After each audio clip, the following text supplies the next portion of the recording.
نحمده ونصلي ونصلي على رسوله الكريم أما بعد فأعوذ بالله من الشيطان الرجيم بسم الله الرحمن الرحيم ربي اشرح لي صدري ويسر لي أمري واحلل عقدة من لساني يفقهوا قولي ربي زدني علما ربي يسر ولا تعسر وتمم بالخير وبك نستعين اللهم فقهنا في الدين اللهم أرنا الحق حقا وارزقنا اتباعه وأرنا الباطل باطلا وارزقنا اجتنابه آمين ثم آمين۔ السلام علیکم ورحمۃ اللہ وبرکاتہ۔ اللہ رب العزت سے امید کرتی ہوں آپ سب خیر و عافیت سے ہوں گے، اور اللہ تعالیٰ سے دعا کرتی ہوں کہ آپ سب پہ اپنی رحمتوں کا سایہ ہمیشہ سلامت رکھے، اور اللہ تعالیٰ ہم سب سے دین اور دنیا کے بہترین کام لے، آمین ثم آمین۔ الحمدللہ ہم اللہ تعالیٰ کی شریعت کو دیکھ رہے ہیں، اور اللہ تعالیٰ کے احکامات کے بعد اللہ تعالیٰ نے ہمیں کیا بتایا کہ تمہارا حاجت روا، مشکل کشا، بگڑی بنانے والا، سنوارنے والا سب کچھ میں ہوں۔ کل کی آیت مبارکہ جو ہم نے پڑھی الحمدللہ، وہ توحید کی ایسی آیات ہے کہ شرک کے ہر قسم کے دروازے کو بند کرتی ہیں، کیونکہ جب ہمیں پتہ چل جاتا ہے کہ اللہ تعالیٰ ہماری سننے والا ہے، بے شک ہم گناہ گار ہیں، بے شک نیک ہے، بے شک ہم جیسی حالت میں بھی ہیں، جس حالت میں بھی ہیں، پاکیزگی میں ہیں، وضو نہیں کیا ہوا، وضو کے بغیر ہے، اور ہر حال میں ہم اللہ کو پکار رہے ہیں، تو اللہ بھی ہماری پکار کو سنتا ہے۔ اللہ تعالیٰ فرماتا ہے کہ میں بالکل قریب ہوں، مجھے شور سے زور سے پکارنے کی ضرورت نہیں ہے، میں تمہاری شارک کے بھی زیادہ قریب ہوں، اور تم آہستہ سے سرگوشی سے مجھے بھی پکارو گے تو میں تمہاری بات کو سمجھوں گا، سنوں گا، اور قبول بھی کروں گا۔ اور پھر اللہ رب العزت نے دعا قبول ہونے کے جو ہے وہ طریقہ بتایا کہ کیسے لوگوں کی دعا قبول میں کرتا ہوں۔ اس میں یہ تھا کہ ایک انسان وہ ہے جو حرام مال نہ کھاتا ہو، یعنی کہ اس کی کمائی جو ہے وہ حرام نہ ہو۔ دوسرا بندہ وہ ہے جو اپنے بہن بھائیوں کے ساتھ قطع تعلق کر کے بیٹھا ہوا ہے۔ اور تیسرا اللہ رب العزت نے وہ شخص بتایا جو حرام چیز، گناہ والے کام کو دعا کے ذریعے مانگ رہا ہے۔ جیسے فرض کرے کسی کی نے خدا نخواستہ شراب کی یا اس طرح کی حرام چیز کی کوئی پروڈکٹ بنائی ہے، اور وہ دعا مانگ رہا ہے کہ اللہ تعالیٰ اس میں برکت ڈال دے، تو ایسی دعا اللہ رب العزت قبول نہیں فرمائے گا۔ تو یہ اللہ تعالیٰ نے ہمیں کل یہ چیزیں سکھائی۔ آج انشاءاللہ اللہ تعالیٰ نے میاں بیوی کے جو تعلقات ہیں اس کے بارے میں بتایا کہ رمضان المبارک میں متعلقات کس طرح قائم رکھیں اور کس حد تک قائم رکھ سکتے ہیں۔ یہ بہت ہی اچھی آیت ہے، سمجھنے والی ہے، اور آپ لوگوں میں سے ان میرڈ بھی ہوں گی تو میں ان لوگوں کے لیے خاص طور پہ یہ بات کہنے لگی ہوں کہ شرع میں شرم نہیں ہوتی، یہ اللہ تعالیٰ کی شریعت ہے اور اللہ تعالیٰ کا قانون ہے۔ ہمیں شادی سے پہلے اگر یہ چیزیں پتہ چل جائیں گی تو ہمارے لیے بہت بہتر ہوگا، کیونکہ اکثر ایسے ہوتا ہے کہ ہمیں شریعت کا پتہ نہیں ہوتا، اور ایسے احکامات کا تو بالکل ہی نہیں پتا ہوتا۔ ہماری والدہ جو ہوتی ہیں، ہماری بڑی بہنیں ہوتی ہیں، وہ بھی شرم میں آ کے ہمیں ایسی چیزوں کے متعلق بتاتی نہیں ہیں، اور شادی کے بعد کیا ہوتا ہے، انسان کئی گناہ کا مرتکب ہو جاتا ہے۔ تو یہ قرآن پاک اللہ تعالیٰ کا ہمارے لیے بہت بڑا احسان عظیم ہے کہ اس نے ہمیں ہر زاویے سے، ہر طریقے سے، ہر اینگل سے زندگی گزارنے کے طریقے بتائے۔ الحمدللہ ابھی ہم نے تقریباً 1.5 پارے کے قریب ہم پڑھ رہا ہے، اور اس میں ہمیں بہت کچھ الحمدللہ سیکھنے کو مل رہا ہے۔ آگے آگے جیسے جیسے جائیں گے انشاءاللہ اللہ تعالیٰ ہمیں توفیق دے، اللہ تعالیٰ ہمیں استقامت دے، ہم مزید قرآن پاک کو سیکھیں گے، اور ہمیں ہر آیت میں اللہ رب العزت ہمارے لیے ایک روشن جیسے ہوتا ہے چراغ، ویسے ہی ہمارے لیے ایک وہ آیت چراغ کے مانند ہوگی، اور ہماری زندگیوں کے اندھیرے جو ہیں ان کو دور کرنے کے لیے آیت مبارکہ سبھی ہیں۔ اور ایسے لگے گا کہ جیسے اس آیت سے ہماری زندگیوں کے جو ہیں اندھیرے وہ دور ہو گئے ہیں۔ اور آج کی آیت مبارکہ میں سے بھی انشاءاللہ جو میرڈ ہیں ان کو بہت سارے مسئلے پوچھنے نہیں پڑیں گے انشاءاللہ تعالی۔ جب ہم اس آیت کو پڑھیں گے، ان کو سمجھیں گے، تو انشاءاللہ بہت سارے ایسے مسئلے مسائل ہیں جو ہم شرم کی وجہ سے نہ کسی کو بتاتے ہیں اور نہ کسی سے پوچھتے ہیں۔ تو آغاز کرتے ہیں۔ اعوذ باللہ من الشیطان الرجیم، بسم اللہ الرحمن الرحیم۔ احل، حلال کر دیا گیا، لکم تمہارے لیے، لیلتا رات کو، سیامی روزے کی، رفاسو صحبت کرنا، الی نسائکم طرف اپنی عورتوں کے، ہن وہ عورتیں، لباس لکم لباس ہیں تمہارے لیے، وانتم اور تم لباس لہن لباس ہو ان عورتوں کے لیے، علم اللہ جان لیا ہے اللہ تعالیٰ نے، انکم یقیناً تم تھے تختانون خیانت کرتے، انفسکم اپنے آپ سے، فتاب علیکم تو اس نے مہربانی فرما دی تم پر، وعفا اور اس نے معاف کر دیا، عنکم تم سے، فالآن تو اب، باشروہن تم مباشرت کرو ان سے، وابتغوا اور طلب کرو، ماں جو کتب اللہ لکھ دیا اللہ تعالیٰ نے، لکم تمہارے لیے، وکلوا اور کھاؤ، واشربوا اور پیو، حتی یہاں تک کہ، یتبینا خوب ظاہر ہو جائے، لکم تمہارے لیے، خیط الدھاگا، ابیض سفید، من الخیط دھاگے سے، اسودی سیاہ کے، من الفجری فجر کا، ثم پھر ثم پھر اتم الصیام پورا کرو روزے کو، الی اللیل رات تک، ولا اور نہ تباشروہن مباشرت کرو ان سے، وانتم حالانہ کہ تم عاکفون اعتکاف کرنے والے ہو، فی المساجد مسجد میں، دل کا یہ حدود اللہ حدود ہے اللہ تعالیٰ کی، فلا تقربوہا سو نہ تم قریب جاؤ ان کے، کذالک اس طرح، یبشنو بیان کرتا ہے، اللہ اللہ تعالیٰ آیات ہی اپنی آیات کو، للناس لوگوں کے لیے، لعلکم تاکہ تم یتقون بچ جاؤ۔ یہ آیت مبارکہ تھی آج کی الحمدللہ۔ اب ہم اس کے روٹ ورڈ دیکھتے ہیں۔ احلا حلال کر دیا گیا، ہا لام لام اس کا روٹ ورڈ ہے، لیلتا رات کو، لام یا لام اس کا روٹ ورڈ ہے، الرفسو صحبت کرنا، رافاسا اس کا روٹ ورڈ ہے، الی نسائکم اپنی عورتوں کی طرف، نون سین واو اس کا روٹ ورڈ ہے، لباس لباس ہے، لام باسین اس کا روٹ ورڈ ہے، علیما جان لیا ہے، این لام میم اس کا روٹ ورڈ ہے، تختانون خیانت کرتے، خا واو نون اس کا روٹ ورڈ ہے، فتابا تو اس نے مہربانی فرمائی، تا وا با اس کا روٹ ورڈ ہے، وعفا اور اس نے معاف کر دیا، عین فا واو اس کا روٹ ورڈ ہے، فل آنا تو اب، حمزہ واو نون اس کا روٹ ورڈ ہے، باشروہن تم مباشرت کرو ان سے، باشین را اس کا روٹ ورڈ ہے، وابتغوا اور طلب کرو، باغین جا اس کا روٹ ورڈ ہے، کتبہ لکھ دیا ہے،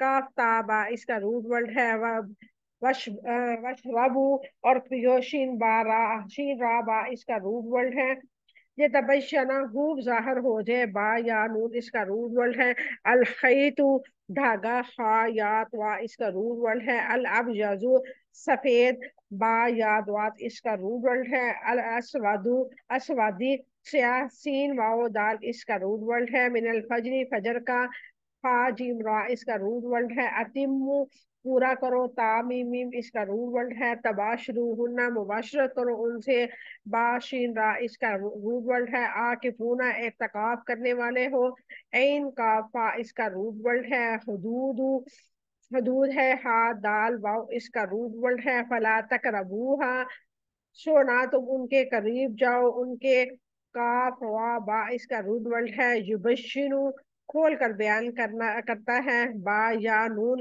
اس کا روٹ ورڈ ہے، آیات ہی اپنی آیات، حمزہ یا تا اس کا روٹ ورڈ ہے۔ یہ تھی آج کی ہمارے آیت مبارکہ کے روٹ ورڈ۔ اب ہم دیکھتے ہیں اس کی تفصیل انشاءاللہ۔ أحل لكم ليلة الصيام الرفث إلى نسائكم هن لباس لكم وأنتم لباس لهن علم الله أنكم كنتم تختانون أنفسكم فتاب عليكم وعفى عنكم فالآن باشروهن وابتغوا ما كتب الله لكم وكلوا واشربوا حتى يتبين لكم الخيط الأبيض من الخيط الأسود من الفجر ثم أتموا الصيام إلى الليل ولا تباشروهن وأنتم عاكفون في المساجد تلك حدود الله فلا تقربوها كذلك يبين الله آياته للناس لعلهم يتقون اور تمہارے لیے روزوں کی راتوں میں اپنی بیویوں سے صحبت کرنا حلال کر دیا گیا اور وہ تمہارا لباس ہے اور تم ان کے لباس ہو۔ اللہ تعالیٰ جان لیا ہے کہ یقیناً تم اپنی جانوں میں خیانت کر رہے تھے، پھر اس نے تم پر توجہ فرمائی اور تم سے درگزر کیا، پھر تم اپنی عورتوں سے مباشرت کرو اور اللہ تعالیٰ نے جو تمہارے لیے لکھ دیا ہے اسے تلاش کرو اور کھاؤ اور پیو یہاں تک کہ فجر کی سفید دھاری رات کی سیاہ دھاری سے الگ ہو جائے، پھر رات تک روزے کو پورا کرو، اور جب تم مساجد میں اعتکاف کرنے والے ہو تو اپنی عورتوں سے مباشرت نہ کرو، یہ اللہ تعالیٰ کی حدود ہے، تو نہ اس کے قریب جاؤ۔ اسی طرح اللہ تعالیٰ لوگوں کے لیے اپنی آیات کو کھول کر بیان کرتا ہے، وہ اللہ تعالیٰ کی ناراضگی سے بچے۔ یہ تھی آج کی آیت مبارکہ۔ اب ہم اس کی رول کی تفسیر دیکھتے ہیں انشاءاللہ۔ احل لکم لیلۃ الصیام الرفث الی نسائکم، تمہارے لیے روزوں کی راتوں میں اپنی عورتوں سے اپنی بیویوں سے صحبت کرنا حلال کر دیا گیا۔ اس کی کیا وضاحت ہے؟ تمہارے لیے روزوں کی راتوں میں اپنی بیویوں سے صحبت کرنا حلال کر دیا گیا۔ روزوں کے فرض کیے جانے کے بعد مسلمانوں پر رات کے وقت سو جانے کے بعد کھانا اور پینا اور جمع وغیرہ کرنا حرام تھا۔ بعض اصحابہ کے لیے یہ چیز مشقت کا باعث ہوئی، چنانچہ اللہ تعالیٰ نے اس حکم میں تخفیف فرما دی اور رمضان کی راتوں میں ان کے لیے کھانا پینا اور جمع مباح قرار دیا۔ روزہ ایک ایسی عبادت ہے جس میں انسان دن میں کھانے پینے اور مباشرت سے پرہیز کرتا ہے۔ رات کے وقت جہاں کھانے پینے کی اجازت دے دی گئی، وہاں یہ بھی واضح کر دیا گیا کہ رمضان کی راتوں میں بیوی سے صحبت کرنا حلال ہے۔ ان لباس لکم وانتم لباس لہن، اور وہ تمہارے لیے لباس ہے، تم ان کے لیے لباس ہو۔ مرد اور عورت کو اللہ تعالیٰ نے لباس ایک دوسرے کا لباس قرار دیا ہے۔ وہ دونوں کیسا لباس ہے؟ وہ تمہارے لیے لباس ہے، تم ان کے لیے لباس ہو۔ لباس زینت، وقار، عزت، حفاظت کے لیے ہوتا ہے۔ اس رشتے میں بھی ایک دوسرے کی رازداری کی حفاظت ہونی چاہیے۔ بیوی کو شوہر کے مال، اس کی عزت، اس کے گھر کے تمام کاموں میں شوہر کے حقوق کی حفاظت امانت سمجھ کے کرنی چاہیے، اور شوہر بیوی کو مال، جان اور عزت کا تحفظ فراہم کرے۔ اس حفاظت میں ایک دوسرے کی عزت ہے، اور اسی وجہ سے شوہر اور بیوی کی معاشرے میں عزت ہوتی ہے۔ شوہر اور بیوی کے درمیان باہمی اعتماد اور محبت کی فضا اسی رشتے کو باوقار بناتی ہے۔ شوہر اور بیوی کے درمیان معاملات میں نرمی اور شفقت اس رشتے کو زینت دیتے ہیں۔ اللہ رب العزت نے مرد اور عورت کو ایک دوسرے کا لباس کہا۔ کیوں کہا یہ ہم نے پڑھا، اور مزید اس کی میں آپ کو بتاتی چلوں کہ عورت جو ہوتی ہے وہ اپنے شوہر کے لیے سب کچھ چھوڑ کے آتی ہے، اپنے والدین، اپنے بہن بھائی، اپنے عزیزوں کا رب، ایون کہ اپنے بہت قریبی دوستیں جو ہوتی ہیں ان کو بھی چھوڑ دیتی ہے اپنے شوہر کے ہاتھ۔ ایک انسان کے ہاتھ وہ سب کچھ چھوڑ دیتی ہے، جنہوں نے پالا پوسا بڑا کیا، وہ اس ایک شخص کی خاطر وہ ان کو سب کو چھوڑ کے اس کے ساتھ آ جاتی ہے۔ اب وہ ایک جو شخص ہے اس کی ذمہ داری ہے اس کو مان دے، اس کو عزت دے، اس کی جائز ضروریات کو پورا کرے، بیجا فرمائشی نہیں ہے۔ وہ کہے کہ اپنی ماں کو چھوڑ دے تو وہ شوہر کہے کہ اللہ تعالیٰ نے تو عورت کو میری ذمہ داری قرار دیا ہے تو اب میرا فرض بنتا ہے اس کی ہر فرمائش پوری کرو، ایسا نہیں ہے۔ ہر جائز کام، ہر ایسی خواہش جو اس کی دسترس میں ہے، اس کی پاکٹ اجازت دیتی ہے اپنی بیوی کے لیے، وہ کرے۔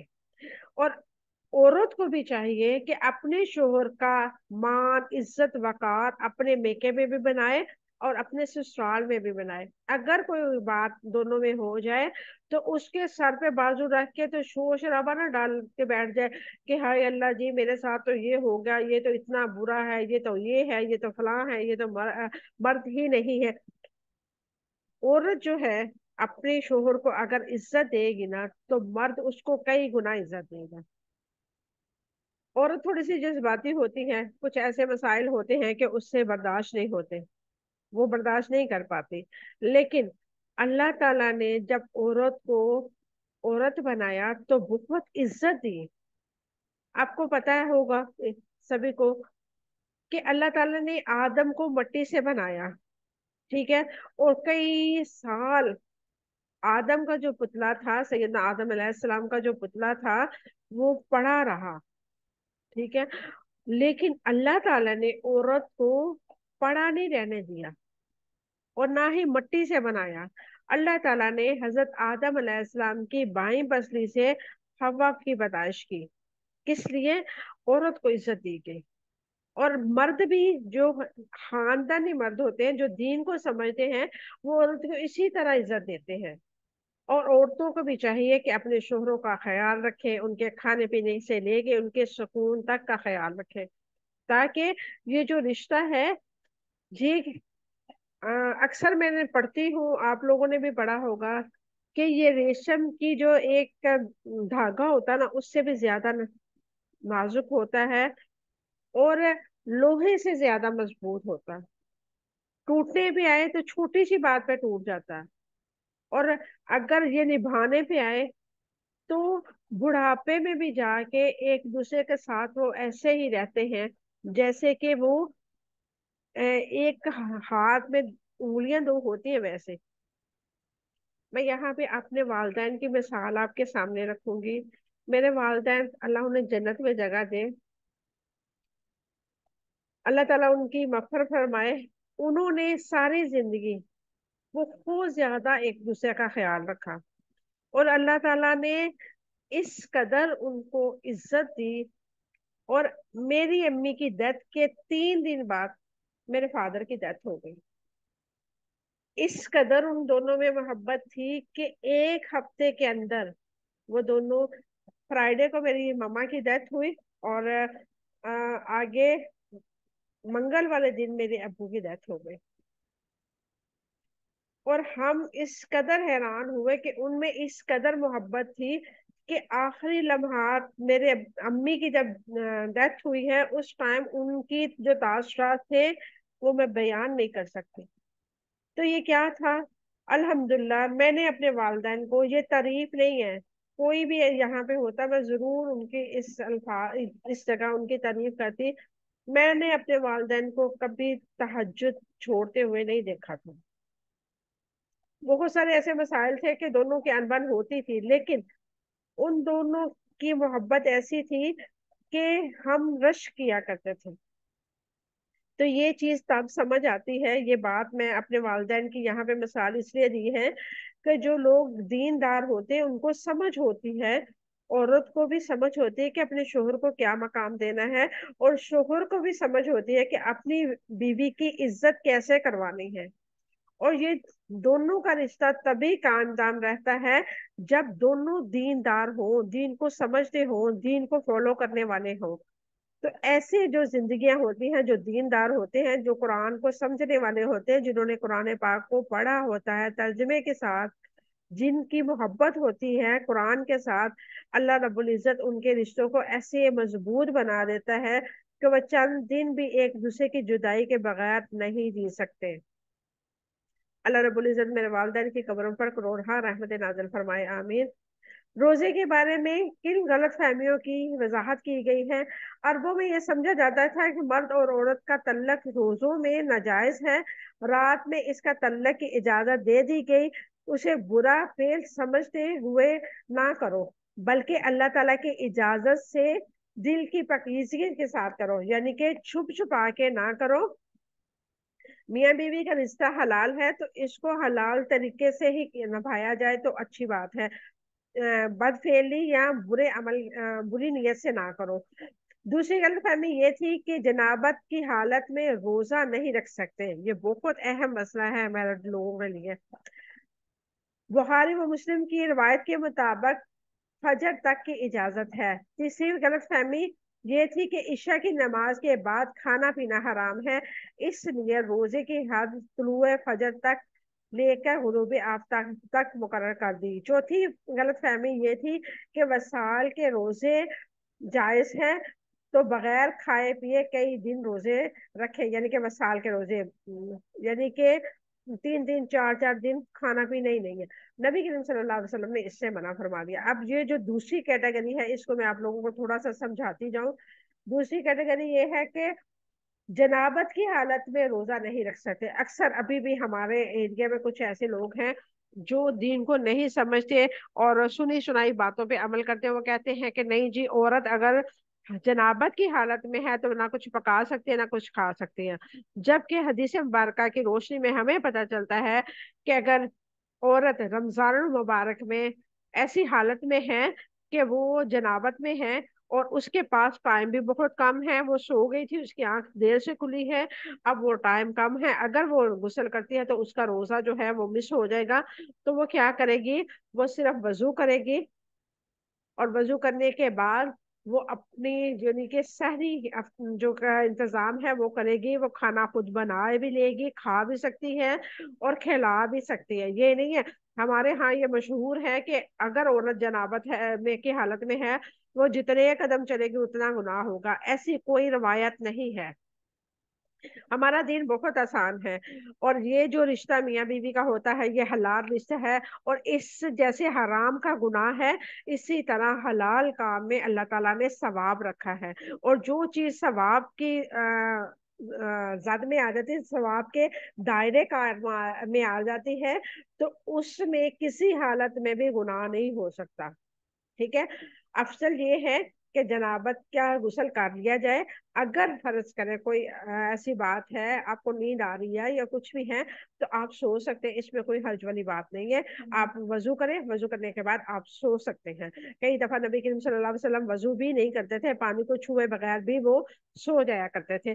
یہ صحیح حدیث مبارکہ کی روشنی میں آپ لوگوں کو بتا رہی ہوں، کیونکہ آپ لوگوں میں سے بہت ساری میرڈ بھی ہیں، تو اس لیے میں نے وضاحت کی ہے کہ یہ جو غلط فہمی ہمارے اندر ایک پلی ہوئی ہے نا، کہ عورتیں جو ہیں وہ اس طرح چل نہیں سکتی، کسی چیز کو ہاتھ نہیں لگا سکتی، اور کچھ ایسا ہوتا ہے کہ وہ بالکل ہی مثلاً کہ نا اس کو ایک ناجائز چیز تصور کیا جاتا ہے کہ اس کو اب ہاتھ ہی نہ لگائے، جس چیز کو ہاتھ لگائے گی تو وہ ناپاک ہو جائے گی۔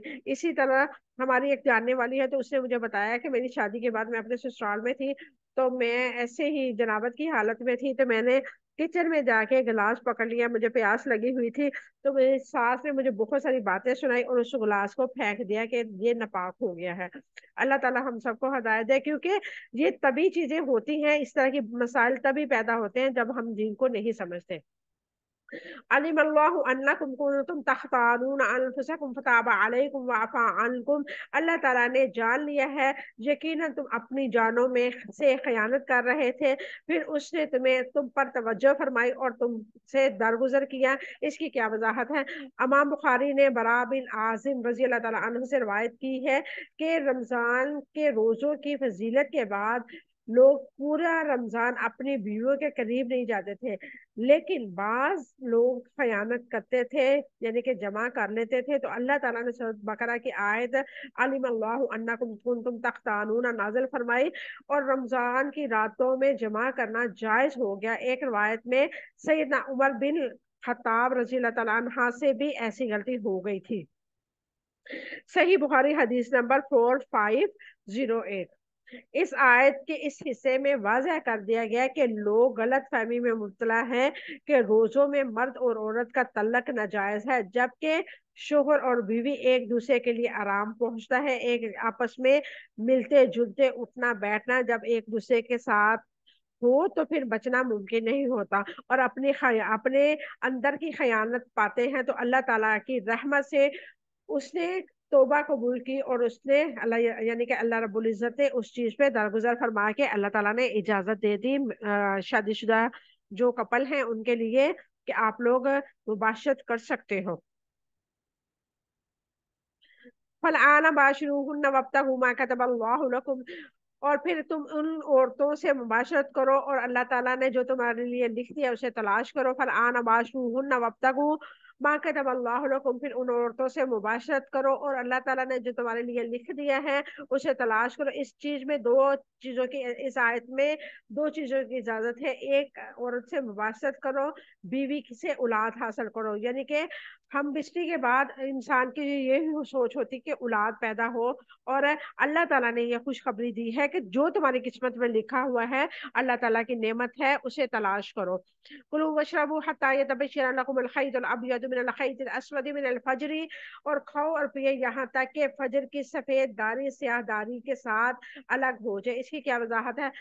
عدی بن حاتم رضی اللہ تعالیٰ عنہ نے بیان کیا, میں نے عرض کیا یا رسول اللہ صلی اللہ علیہ وسلم اس آیت میں الخیط الابیض اور الخیط الاسود سے مراد کیا ہے؟ کیا ان سے مراد دو دھاگے ہیں؟ نبی کریم صلی اللہ علیہ وسلم نے فرمایا کہ تمہاری کھوپڑی پھر تو بڑی لمبی چوڑی ہوگی اگر تم نے رات کے دو دھاگے دیکھے ہو. پھر فرمایا ان سے مراد رات کی سیاہی اور صبح کی سفیدی ہے. صحیح بخاری حدیث نمبر 4510. سیدنا سہل بن سعدی رضی اللہ تعالیٰ عنہ نے بیان کیا کہ جب یہ آیت نازل ہوئی کلوا واشربوا حتی یتبین لکم الخیط الابیض من الخیط الاسود اور من الفجر کے الفاظ ابھی نازل نہیں ہوئے تھے, تو کئی لوگ جب روزہ رکھنے کے ارادہ کرتے تو دونوں پاؤں میں سفید اور سیاہ دھاگا باندھ لیتے, اور پھر جب دونوں دھاگا صاف دکھائی دینے نہ لگ جاتے وہ برابر کھاتے پیتے رہتے. پھر اللہ تعالیٰ نے من الفجر کے الفاظ اتارے, تب ان کو معلوم ہوا کہ کالے دھاگے اور رات اور سفید دھاگے سے مراد دن ہے. صحیح بخاری حدیث نمبر 4511. اس آیت کے اس حصے میں سحری کے آخری وقت کے بارے میں وضاحت کی گئی ہے. کھاؤ پیو یہاں تک کہ صبح کی سفید اور رات کی سیاہی سے ممتاز ہو جائے. یہاں رات کی سیاہی کو سیاہ دھاگے اور صبح کی سفیدی کو سفید دھاگے سے تشبیہ دی گئی ہے. اس میں امر کے جواز بھی دلیل ہے. اگر جماع کی وجہ سے حالت جناب میں انتہائی سحر ہو جائے تو وہ غسل نہیں کر سکا تو اس میں روزہ صحیح ہوگا, اس کے لیے کہ وہ طلوع فجر تک جماع کی اباحت کا لازمی نتیجہ ہے. یہ کہ جب فجر ہوگی تو وہ اس وقت جنبی ہوگا اور حق کو لازم کرنے کے لیے کرنے والا امر بھی حق ہوتا ہے.